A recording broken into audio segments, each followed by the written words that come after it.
आज हम पढ़ने वाले हैं एक बहुत ही इंटरेस्टिंग पोइम। ये एक कॉमेडी जैसे पोइम होती है अपनी वैसी है। तो आज एक न्यू पोइम पढ़ने वाले हैं। उस पोइम का नाम है एमेंडा।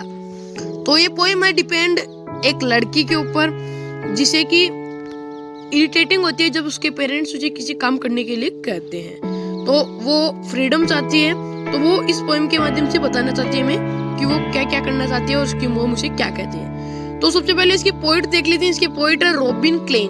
तो आप कभी भी पोइम पढ़ते हैं या फिर कोई स्टोरी पढ़ते हैं तो उसके राइटर और पोइट का नाम पता होना आपको बहुत जरूरी है। तो ये इसका भी आप पता होना चाहिए। तो शुरू करते हैं। सबसे पहला जो स्टांजा उसमें कह रहा है, don't bite your nails Amanda, don't hunch your shoulders. उसकी मॉम कह रही है कि एमेंडा तुम अपने नाखूनों को मत चबाओ, एमेंडा तुम अपने शोल्डर्स को इधर उधर मत करो, Amanda stop that slouching and sit up straight, Amanda तुम इधर उधर घूमना बंद करो, तुम सीधी बैठो और अपने शोल्डर्स को भी आगे मत करो। ठीक है, तो उसे ऐसे इंस्ट्रक्शन देती है उसकी मॉम। फिर एमेंडा का रिएक्शन होता है, there is a language emerald sea where the sole inhabitant and is me a mermaid drifting blissfully. तो वो कहती है कि एक एमराल्ड सी होता है यानी शांत समुद्र, तो उसके अंदर मैं एक क्रीचर के रूप में हूँ और वहां पर मैं शांति से रह रही हूँ। ठीक है, मैं वहां पर शांति से रह रही हूँ, मुझे पूरी तरह से वहां पर फ्रीडम मिल रहा है। वो सोचती है कि वो एक एमराल्ड सी में, एमराल्ड सी वो सी है जहाँ पर हर चीज शांत होती है, पानी की भी आवाज नहीं आती है। ठीक है, तो वहां पर वो एक क्रीचर के रूप में है और क्रीचर के रूप में वो आराम से तैर रही है। ठीक, ये हमारा सेकंड स्टेंजा था। अब पढ़ लेते हैं third stanza. Did you finish your work homework, Amanda? Did you tidy your room, Amanda? I thought I told you to clean your shoes, Amanda.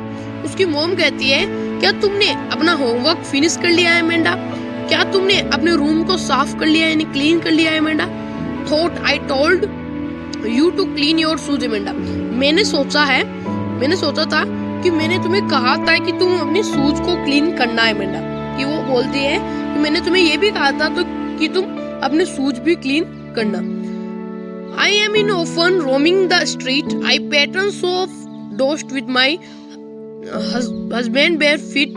The silence is golden, the freedom is sweet.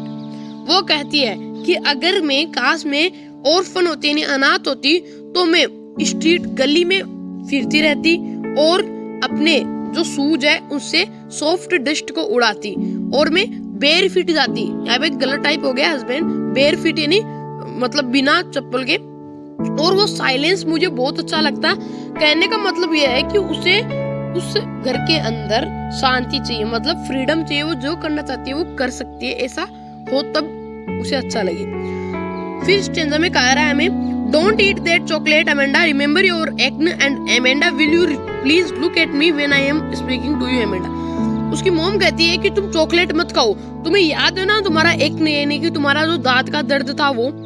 Amanda तुम मेरी तरफ देखो, मैं तुमसे कुछ कह रही हूँ, जब मैं कुछ कहती हूँ तो तुम मेरी तरफ देखा करो। तो ऐसा सब कुछ कहकर उसकी मॉम उसे डांट रही है, उसे इंस्ट्रक्शन दे रही है और इंस्ट्रक्शन मुझे पसंद नहीं है। ठीक है, तो फिर नेक्स्ट स्टेज में देखते हैं। I am Rapunzel, I have not a care. Rapunzel कहा गया यहाँ पे जल परी की बात हो रही है।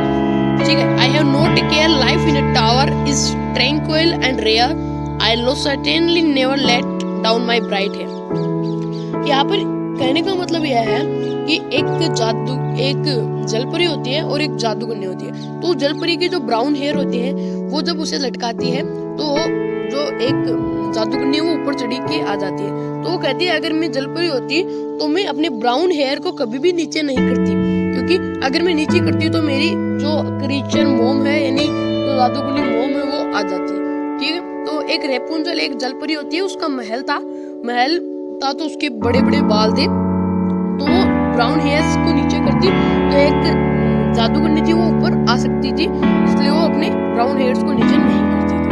ठीक है, अब नेक्स्ट स्टेंजा में हमें क्या कह रहे हैं, Stop that sulking at once, Amanda. You are always so moody, Amanda.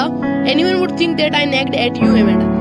उसकी मॉम कहती है कि एमेंडा तुम इधर उधर देखना बंद करो, तुम हमेशा ही मूडी रहती हो यानी ऐसे आलसी बना रहती हो तुम। Amanda, anyone would think that I neglect you. और मैं तुम्हें हमेशा कहती हूँ, समझाती हूँ, तो पास वाले सोचेंगे, सभी सोचेंगे कि मैं तुम्हें डांटती हूँ। अब देखो भाई क्या बात हो रही, डांटती है, ठीक है। तो वो कहती है कि अगर मैं तुम्हें ऐसे ही कहती रहूंगी तो सभी सोचेंगे कि मैं तुम पर नेग्लेक्ट करती हूँ, यानी डांटती हूँ तुम्हें। ओके, तो बस इतना ही स्टेज था हमारे पास, छोटी सी पोएम थी लेकिन थोड़ी मजा आया। अगर मजा आया तो लाइक कीजिए, मेरे चैनल को सब्सक्राइब कीजिए और कमेंट कीजिए। थैंक्स।